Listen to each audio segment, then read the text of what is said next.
Kaulana pua o Hawaii Tupama hope o kai. Muy buenas noches, muy buenos días. Aloha, everyone, and good evening, good morning to all the people present in today's conference. We are very, very, very excited to welcome Dr. Rochelle Pilani, who is a native from Hawaii, and not only that, but her credentials as an educator and a person committed to the conservation of the history and the storytelling of Hawaiian culture. It's something very important to us in this group that we're trying to see and travel with all the speakers that we had so far to understand how this process has been in different places of the world with this different scenarios, but with something that is a very strong connection in terms of the kinds of troubles that people have to face in order to achieve something that should not be fought at all. So I'm very honored to welcome Pilani, and among certain things that she has done is she's been very active in preparing distance learning, using distance learning tool to distribute the information about Hawaiian culture. And as someone that has traveled those roads, I know how much work it's behind that, because people just see the final product. And to me, it's like writing a book for every class that we have to teach in distance learning to make sure that the material and information reaches the public with all the certainty that we can do in a classroom without having the chance to answer the questions on site. So I promise that I will not embarrass finding things about Pilani's life, except that, as you can see, she's smiling. She's one of the most happy people that we have in our meetings. And this will be the last meeting before our conference on site in Chile, which are very excited for the people that are going to participate in there.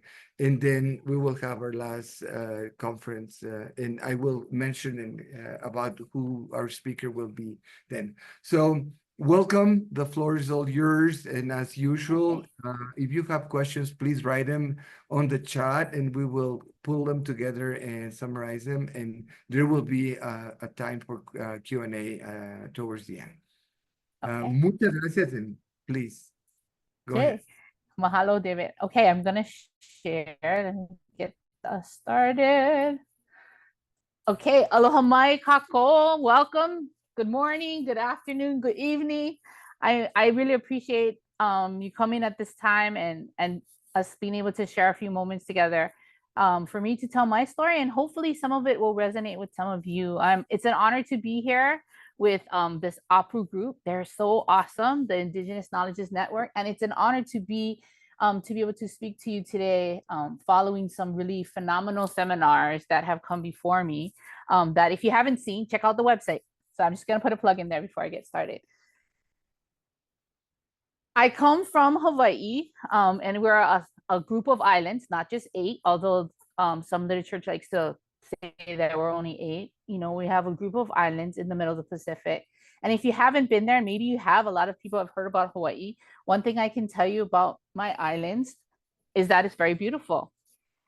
All the way from the sky and the heavens, where the water falls down onto our mountains, to the volcanic rock, the fresh water flows into our rivers and streams, all the way out into the ocean. This is my land, right?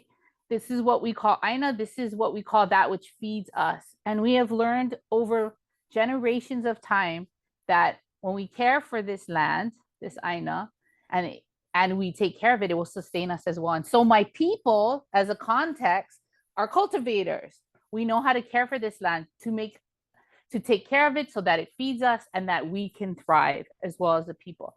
But being on an island, some of you are familiar with being an island, we are also navigators.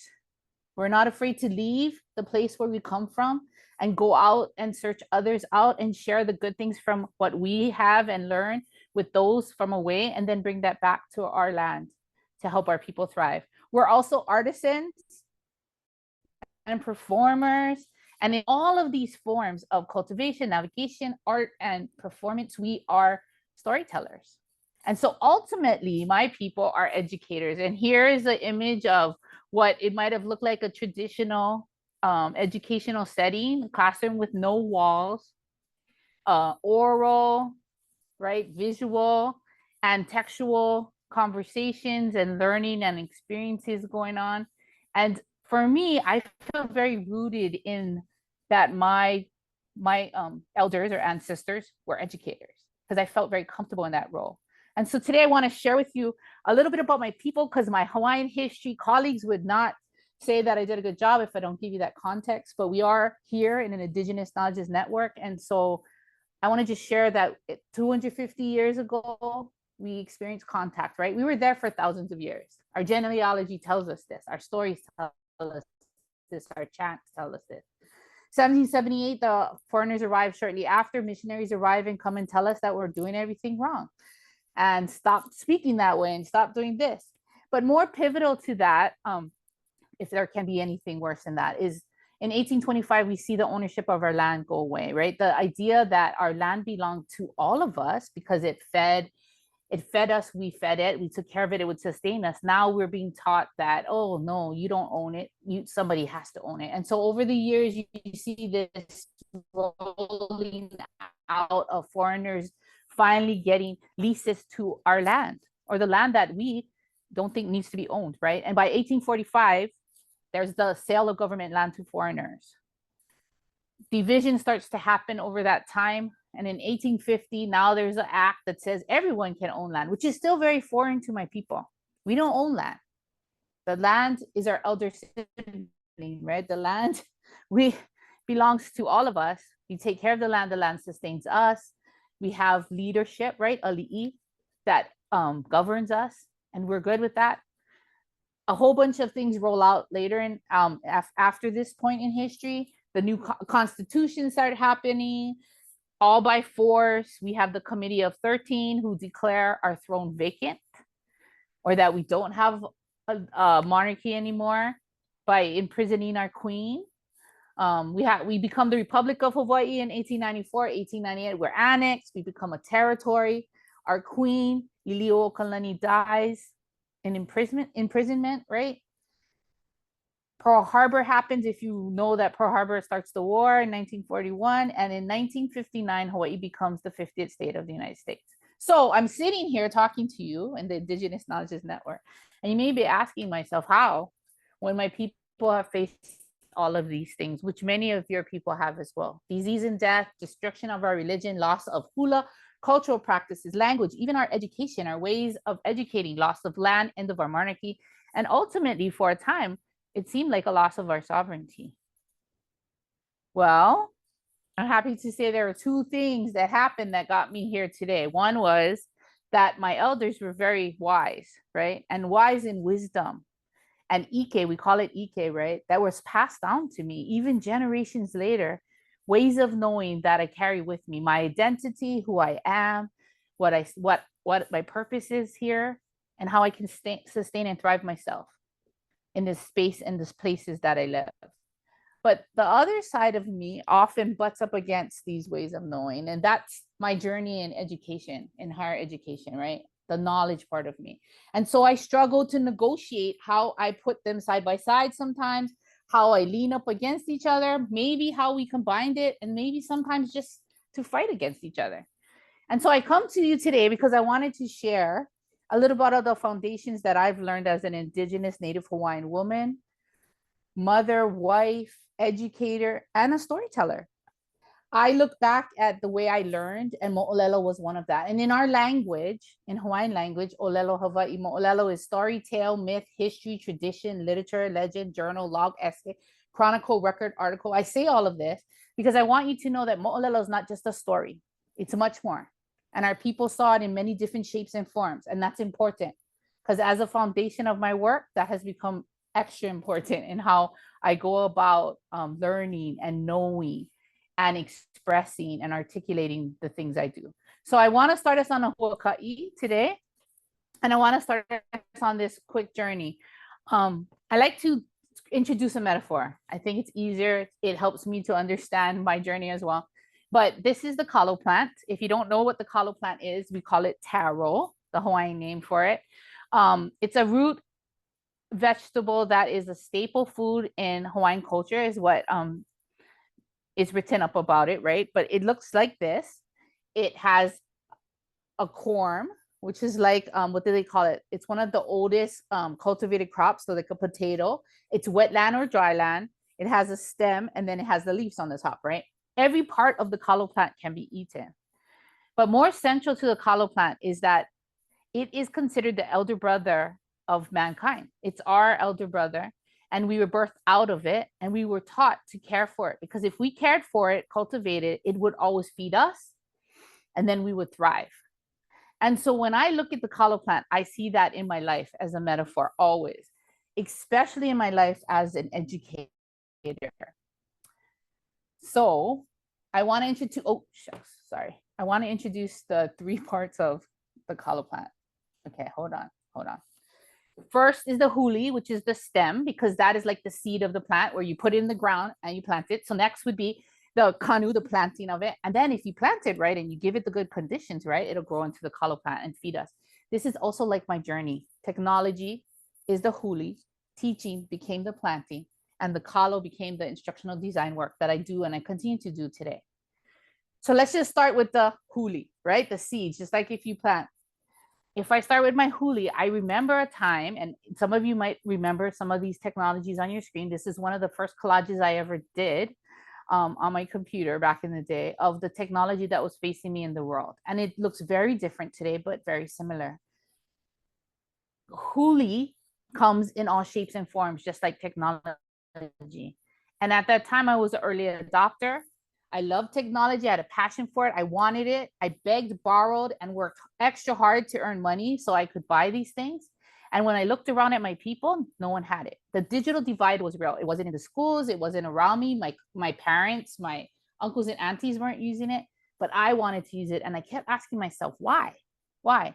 Well, of course, my kupuna's voice was behind my head, right? And my elders, and they were saying, it's because the only way you can learn these things and understand what value they might have to you and ultimately to the people I worked with was makahana ka'ike. So this way of knowing that in doing one learns. If we're going to plant the huli, you got to get your hands dirty, right? You got to get out there. You got to gather it. You got to bring it together. You got to know what you're doing. You got to know how to place it. And so this began my journey. Technology, a love for technology got me thinking, how am I going to makahana ka'ike? How am I going to do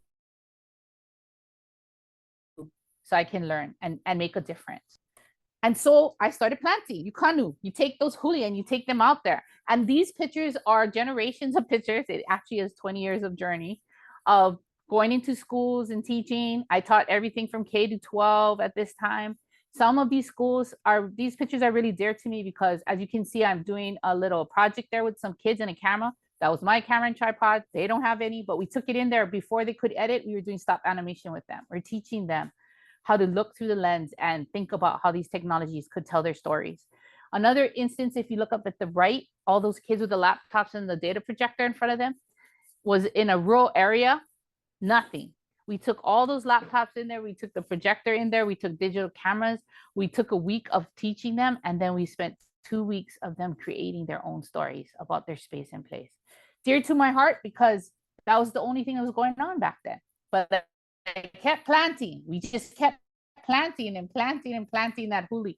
And then I thought as an educator, what impact do these technologies have for my students? Sure, I'm providing them experiences with these tools for their use in the future, but what else was I seeing? How was all of this planting going to help to feed my people and my nation? And then I started to realize that the students' work was being aligned, the technology and the use of it was being aligned with the way they saw their world. And so I kept planting. I kept telling the stories. I kept letting them tell. And I'll tell you this story real quick about a 6th grade class. We had gone in to do a full, teach them some digital camera work, which is very common now. Everybody's carrying around their cell phone. Wasn't back then. And it was a group of 6th graders in this rural area. And we told them, here, this is how you use it. Go out, take pictures of your school. And then at the very end of the project, we hosted a presentation for the entire school, kind of like a movie, you know, come and see what everybody thinks about the school. I remember at the very end of the presentation, one of the teachers came up to me, and at that time they called us Miss. So she was like, Miss, that was a wonderful presentation. Where did you take the kids to take those pictures? And I was shocked because I don't have any permission coming in as this initiative to take the kids on any field trips outside of their school property. I said, this was all from your school. And it really moved me at that time that I realized that these kids were telling their own stories about their own spaces and places.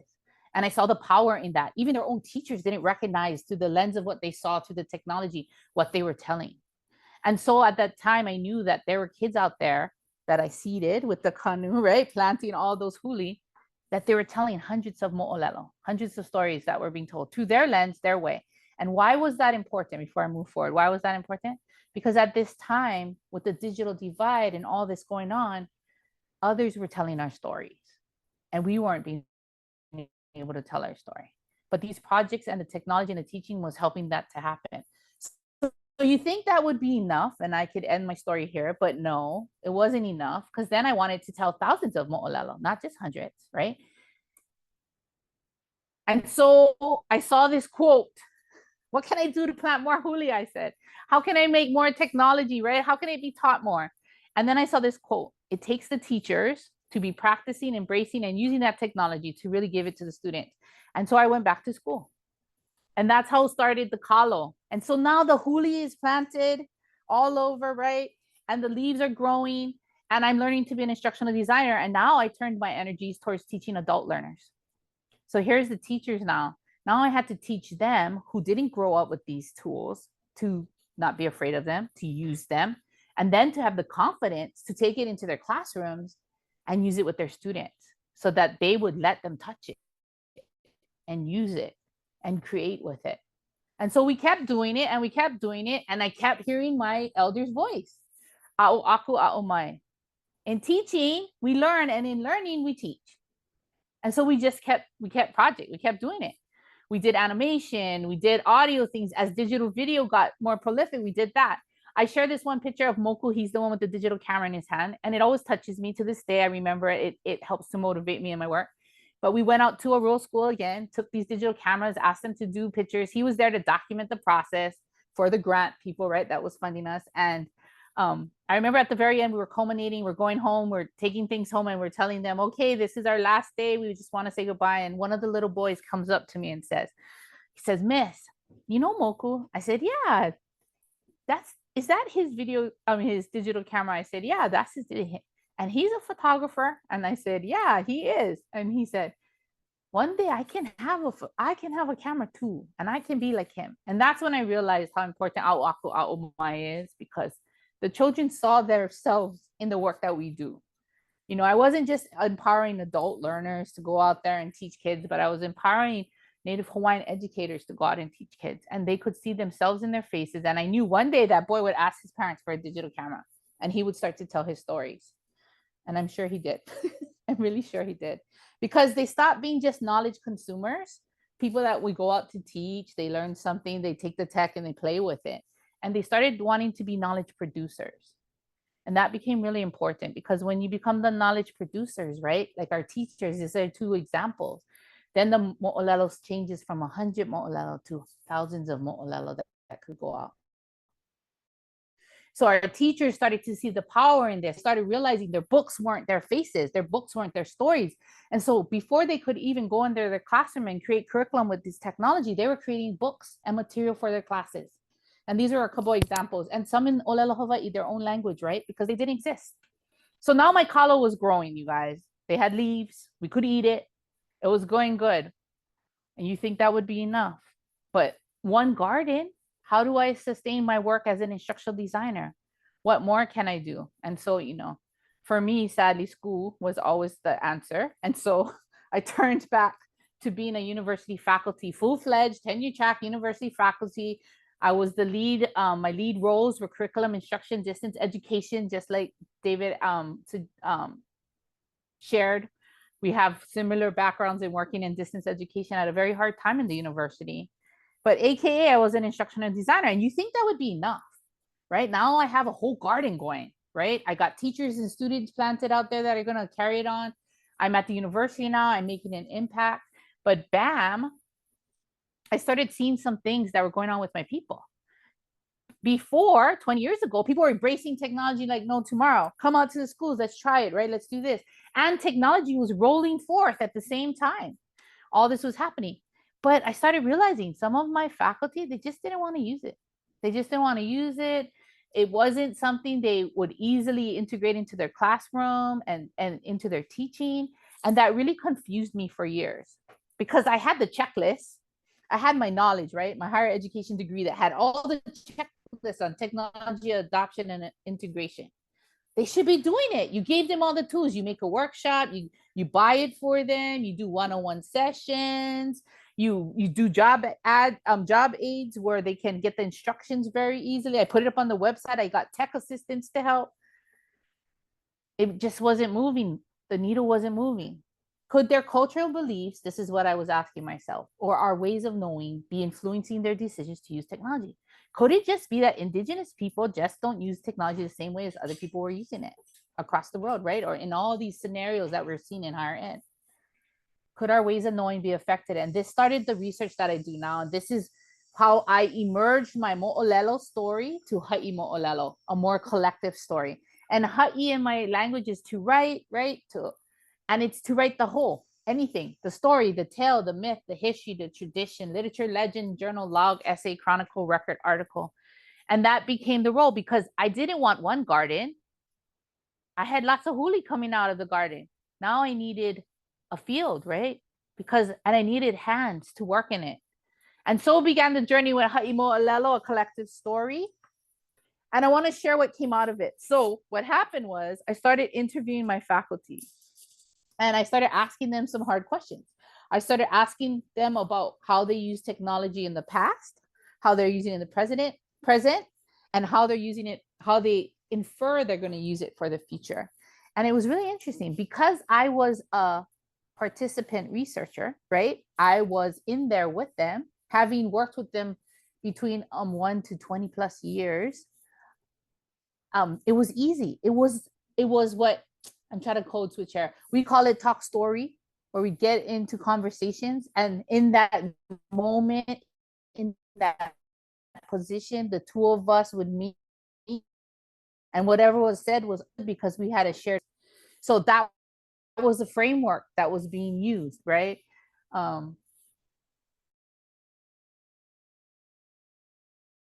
These ways of knowing started to come to the top, and this is a short list, 2 chapters full of ways of knowing that came out. But I was able to recognize these ways of knowing from another researcher because we shared that background and that conceptual framework was there. So these are a few I share with you, and I'm going to share with you very fast. We can always come back if you want to look at it, but just so you understand kind of a little bit glimpse into the kind of ways of knowing that surface and why. So ikavama, rights, responsibility, and authority. Pono, the well-being and relationship, and mahalo. And I'm going to give you just quick examples, okay? So when interviewed, it was very obvious when interviewing the faculty that time didn't matter to us as Indigenous people. So my urgency to get them to adopt technology didn't matter to them because they knew things were going to be around because technology was saving it, or they knew that it'll happen when it happens. They don't need to rush it. And so some of the comments that have been curated and made over time that and captured our kupuna's thoughts, stories, and voices, that they could almost walk out one day, right? And here on the top comment, where we can go visit Tutu. So go visit grandma and ask the questions, because through these resources and their ike, their knowledge of the time, because we exist now in a very different time, right? Technology had done that. So that feeling of time, that restriction that time gives us, we didn't have that. Okay, so that was one. So quickly going through forward. So Kuleana, rights, responsibility, right? I talk about that reciprocal relationship, right? Protocol, what is it? What is okay to film? What is okay to portray? Do we ask permission? Right? Our relationship with something actually allows us to respect it, conserve it, protect it, make sure it's going to be abundant in the future. These are comments coming out about the technology, not about, you think it's about issues, political issues. No, this is about whether they want to use the technology, whether I want to use film or the respect relationship or the responsibility. So thinking through that for them. Another one was Pono, and the Pono means to be upright, righteous, beneficial, right?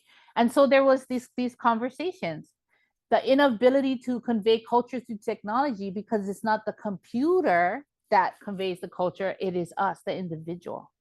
So where do you find the balance with using this technology and making sure they're understanding the cultural things that we're teaching, concepts, feelings, all those things. Here's another one that I really liked. It's the top one here. A student created an app that built the whole moon calendar, right? And that's very important to us for planting and fishing. And he did it as a learning tool for his project. But in his final reflection of his work through his cultural lens, he shared this. The irony was that the best tool is just to go outside and look at the moon. So balance, right? Pono, how do we see that in our experiences? And then, of course, AI allows us to open that door, a whole other thing. Mahalo was another one. Is there cultural protocol with all of this, right? We must be careful to respect the request not to take their image or record their person, because that is a means to bring harm to them, whether it's manipulation spiritually of the image itself, or perhaps maybe the voice on a recorded video interview. I mean, if you are Kanaka Hawaiian, this is part of the protocol and your understanding of your culture. It has mana, it has power. Mana is power that sometimes unappreciated or defined, or common threads that were coming out throughout. I didn't register this one right away, but a lot of them pushed back on technology because from the very beginning, they didn't have trust because they didn't write in our language. We couldn't put in our diacritical markings. And it became sort of a joke for them. They said, a racist thing. The technology is discriminating against us as a people. So the trust relationship wasn't there. Was there a respective relationship, even with the technology? Okay, so this was just a collection of what I found through, analysis of the data that was collected through our talk story sections. But these were the big ahas that came out. First of all, my question was, does ways of knowing effects influence the faculty? And it absolutely did. It totally related to technology, right? It influenced the way our faculty made decisions on what technologies they would use, how they integrated it into their instruction, and even how they would continue to stop or continue to use that technology. It was really important. And so what did we learn? We learned four, I kind of highlight them in four big ways. One is I learned for my profession in particular, you can't just teach people one technology, like plant, here's one variety of huli, go ahead and plant it, it's all good. Because it's a shared lived experience. It's dynamic, it's living, it's breathing, it's going to change. We also learned that the ways of knowing can really impact our technology use presently and into the future. And absolutely did in our past too, but we just kind of don't think about it. We also realized that we have to share these narratives around the influences of our cultural beliefs and our technology use. We have to share them with each other that we work with, and we have to share them with others so they understand why we are. Technology doesn't control it, we do. Again, the shift, right? The empowerment of it all. And then we have to tell this story to others so we can learn, all of us together, to empower our relationship with our technology use.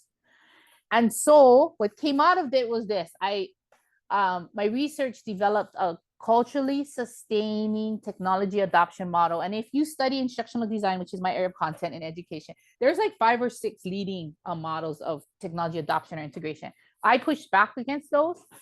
And I said, although they give me some really good criteria, and although they give you a step 1, 2, 3, 4, 5 assessment, it didn't work for me. It didn't work for me and my people and my work. And so I created this iterative design with 5 dimensions, the core being our cultural beliefs or ways of knowing, and so circling that at any given time are these kind of 4 dimensions that go on for our faculty. One is that they identify instructional, that they need to identify their instructional needs with technology. Okay, so that can go on at any phase and at any time.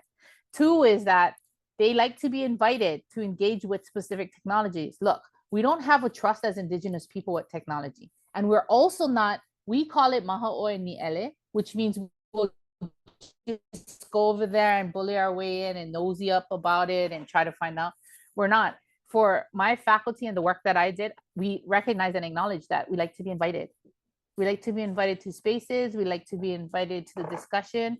We like to be invited to engage. And for me, in my role, I'm the curator of that. They trusted in that. When I brought tools to them, that was the invitation to jump in. And so that became an important dimension. Other ones was they looked for support structures, training, and communities of practice. And we definitely had those, but trusted ones.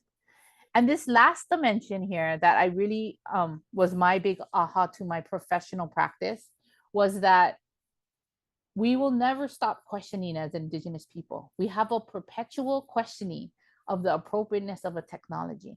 And also, although 10 years ago, one of my faculty might have strongly adopted drones or whatever, if it brings harm to our people or nation today, he will absolutely cut it from his curriculum and teaching the students from using it.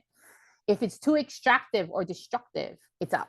And so allowing us that space and that place to be able to evaluate that is important, but it all comes from the ways of knowing, which is the foundations of moʻolelo.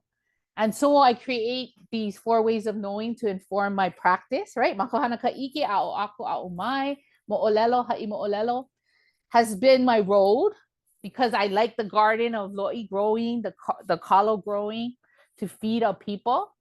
And it has given me the confidence to put this type of research, which is not common, out in my field. I just got back yesterday from presenting at the American Education Communication Technology Conference in 2024, where I don't know why, but they loved storytelling. They loved the approach and they wanted me to share it. And without my kupuna's voice in my head and the courage that they give me to step forward, I wouldn't be able to share this kind of story either. I would just have left it, but it was an opportunity. So I leave you with this thought, right? We have the garden, it's growing. I have hundreds of stories, thousands of stories. I know it's hundreds and thousands of stories. I want millions of stories. I want millions of stories to be told. I want my people to be telling their stories because I don't want someone else telling it for them. I think technology is a key to that. And so I leave you with these 2 thoughts. I kawama mua, kawama hope. The time in front and the time in back, it kind of came out through my research as well. But I share Lilikala Kame'elehiva, one of our Native Hawaiian scholars' words about it, but that as a Hawaiian that stands firmly in the present, right? My back is to the future and my eyes fixed upon the past. I seek historical answers for present day dilemmas. And I know that that's been my practice. Mo'olelo has been my conduit to do that work. And I share with you that I had a time a while back as a student to share with Linda and Graham Smith on a conference trip. And this quote from Graham always helped me to keep the motivation and the passion going. But he shared these thoughts with us on that trip. We must develop our own theorizing and pedagogy. We must reclaim our imaginations from the colonizers. We must dream our own dreams, and we must set out our own visions and goals in order to control more fully our own destinies. I think that's important because as you see these fields of Kaaloa, I hope you can recognize that. We need fields, not a garden. We need fields to be able to feed our people. And only way to do that, I've learned, is to continue to dream, look forward, and dream those things which you want to have come to happen, because that will set our destiny. And so I end here. I'm a teacher, I'm a learner, and I'm an instructional designer.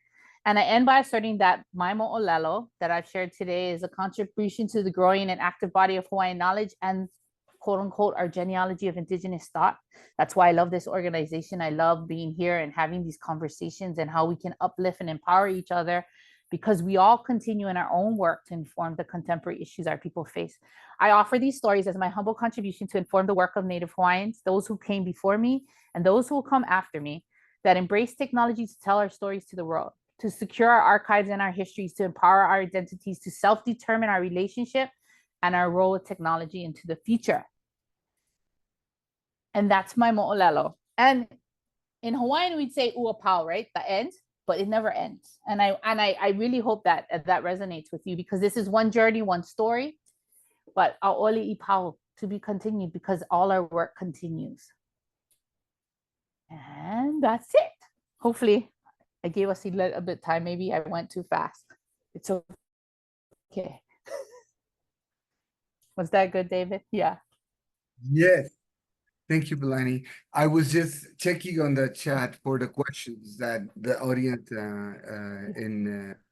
that we have. But I think we have those some standard questions right now. But Adriana is asking could you share some of your how you sustain yourself as an Indigenous scholar and in your work? Yeah, that's a great question. I mean, it's not easy. I'll be honest. You really have to have a passion for the work you're doing, even within your own communities, because sometimes it can be exhausting and overwhelming. I think for me, finding good people that you need to have a good circle of influencers, right? That sounds bad. Like, I'm not doing the social media thing. I'm not. But you need to find good people around you that will support you and understand your work and your vision. And then you find good colleagues that understand you, that maybe don't work in your field, because sometimes hearing their stories help motivate you even more. Because you're like, okay, the grass is not as green as I think on the other side, right? When you're struggling.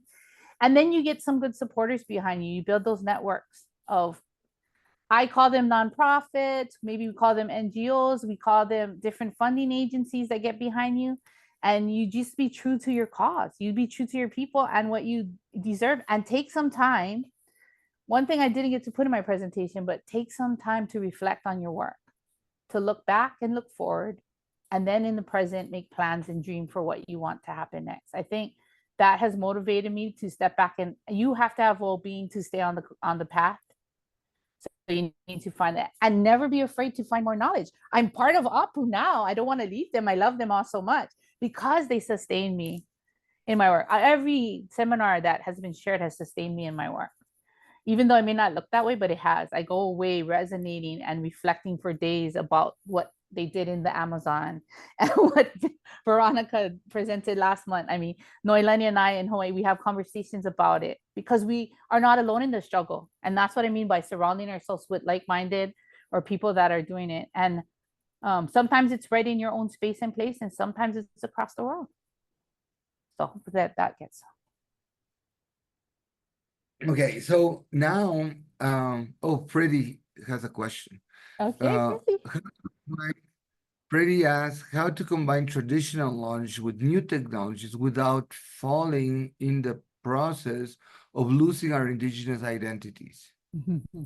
Yeah, Freddie, if I had the answer, we would all be rich, right? I could fund any project. That's a great question. I mean, I've definitely struggled over the years about that, because I've often been scolded by some of my elders too, like, sit down, this is good, they see only through here, but we need them to go outside and touch the trees, right, and touch the earth and touch the land. And so I actually acknowledge your question and say that it's not easy balance. That's why Pono came out in my conversation. Pono, that reciprocal relationship, that balance. It's a never ending conversation, I think. But I think when we are empowered enough to use the tool to tell our own stories, then we don't lose the Indigenous identity, right? When we're using it for that purpose, not to make money, like a lot of us have to make a living in Hawaii. It's not cheap anywhere, right? And so we do use our skills set for work and other related stuff. But when we're truly motivated and passionate to use the tools to tell our stories, then we're not losing our identities. And many of our students do that. I mean, I share all this older stuff because I think it's easier for me to share it, but we have tons of musicians, right? And social media students that use those platforms to share their stories now around the world. And so, but yeah, not an easy answer, Freddie. And I think it's a individual, right? For each individual that has to go through and cross that bridge. I had to as well, because I got scolded. I had to sit down, reflect, stop, and ask yourself, how much are you going to share and what does it do? Yeah, absolutely. Good question. Okay.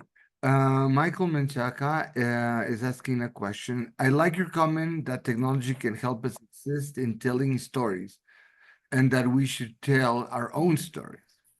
What is the danger of allowing others to tell our story? Yeah, thanks, Dr. Mike. A great question.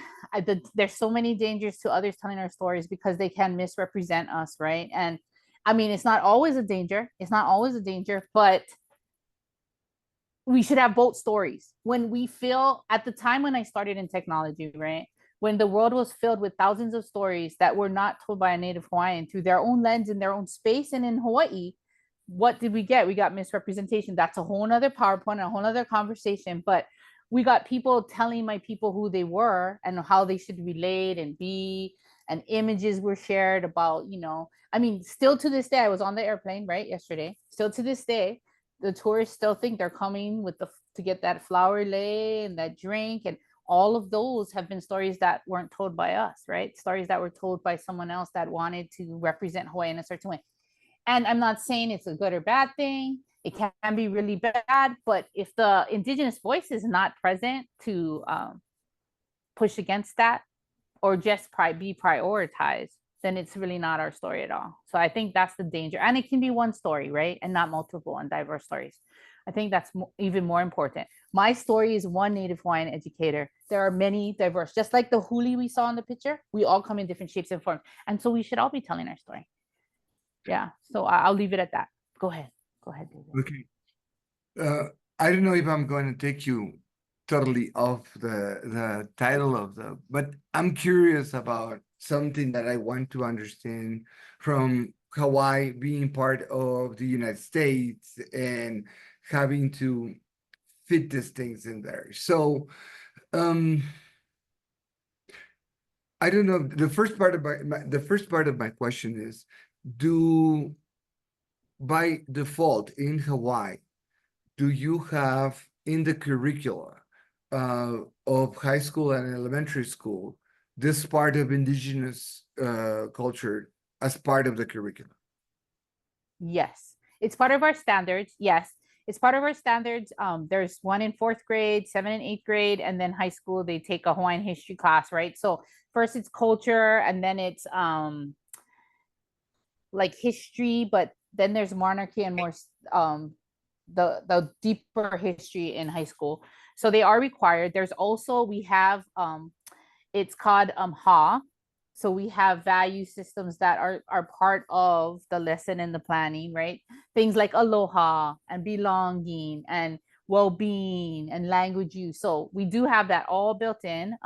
But you have to know Hawaii is a melting pot. That's what they call us, right? Where we have all the cultures and that of settlers that have come and settled in Hawaii, right? Micronesia, Tonga, Samoa, the Philippines. So we're not just one, but yes, universally the standards do have it. But the conversation is different because we invite all voices into the classroom when we have these conversations. Yeah. And the university kind of has it, but doesn't really have it. It's a requirement, but not all majors have to take it to understand. We have a survey, class at the university level. Okay. Yeah. So now comes the next question is, how useful has it been for the inhabitants, the residents, the people that live in Hawaii, in the whole